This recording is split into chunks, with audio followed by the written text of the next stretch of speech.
नमस्कार साथियों। इस वीडियो में हम भारत के सर्वोच्च नागरिक सम्मान भारत रत्न के बारे में जानेंगे।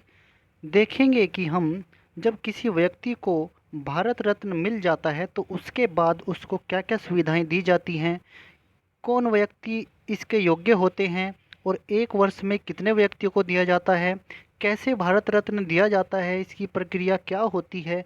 इन्हीं सब बातों के बारे में हम इस वीडियो में जानेंगे। तो चलिए साथियों, शुरू करते हैं अपने इस वीडियो को।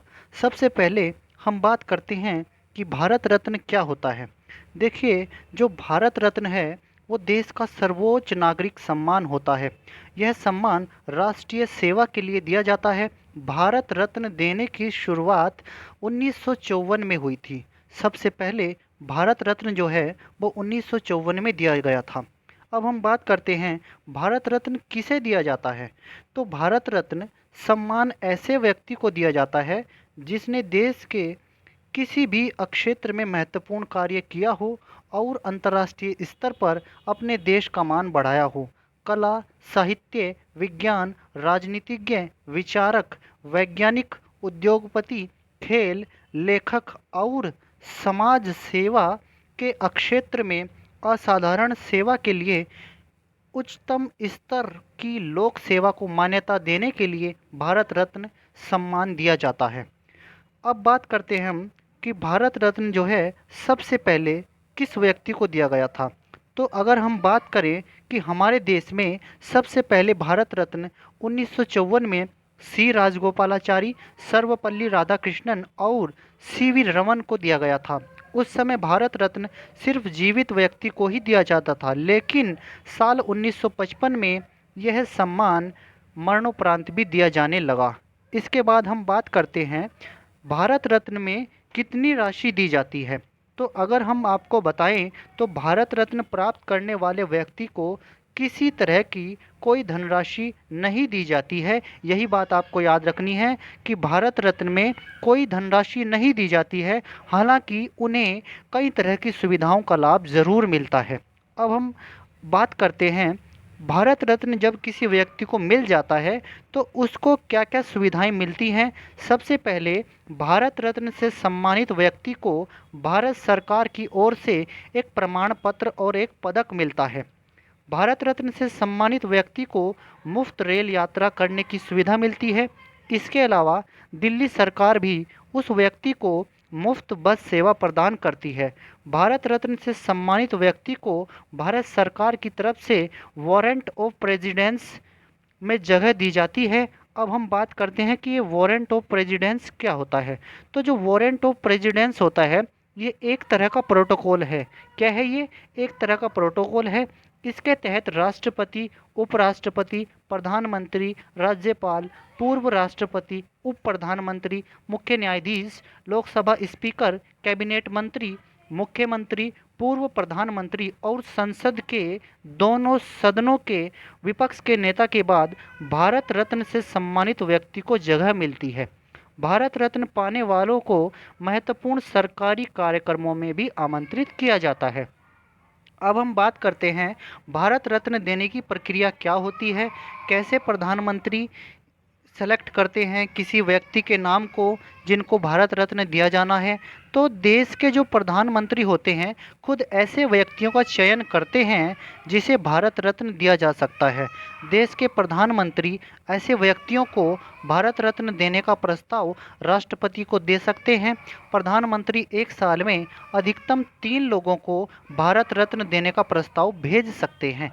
भारत रत्न देने का अंतिम फैसला राष्ट्रपति के द्वारा किया जाता है। यही बात आपको सबसे महत्वपूर्ण याद रखनी है। अब हम बात करते हैं कि हमारा जो भारत रत्न होता है तो भारत रत्न कैसा होता है। एक बार पहले आप इस चित्र को देखिए। इस चित्र में आपको क्या दिखाया गया है? ये जो चित्र है ये भारत रत्न जो पुरस्कार होता है उसका जो मेडल है वो इस तरह का दिखाई पड़ता है। सामने से तो उस पर एक तरफ ये भारत रत्न लिखा है और दूसरे उसके बैक साइड में जो है सत्यमेव जयते और ये जो हमारा राष्ट्र चिन्ह है उसका ये प्रतीक बना है। तो इसको एक बार देखिए। भारत रत्न में तांबे का बना एक पदक होता है जिसका आकार पीपल के पत्ते जैसा होता है। यह 59 मिलीमीटर लंबा, 48 मिलीमीटर चौड़ा और 3 मिलीमीटर मोटी इसकी जो है मोटाई होती है। पदक के सामने प्लेटिनम से सूरज का चित्र बना होता है। आप एक बार फिर से चित्र में देख लीजिए, इसमें जो ये हमारा पदक है, पदक के सामने प्लेटिनम प्लेटिनम से क्या बना रहता है, सूरज बना रहता है। और और भारत रत्न इस पर लिखा रहता है, जैसा कि आपको चित्र में दिखाई पड़ा है, भारत रत्न इस पर लिखा रहता है।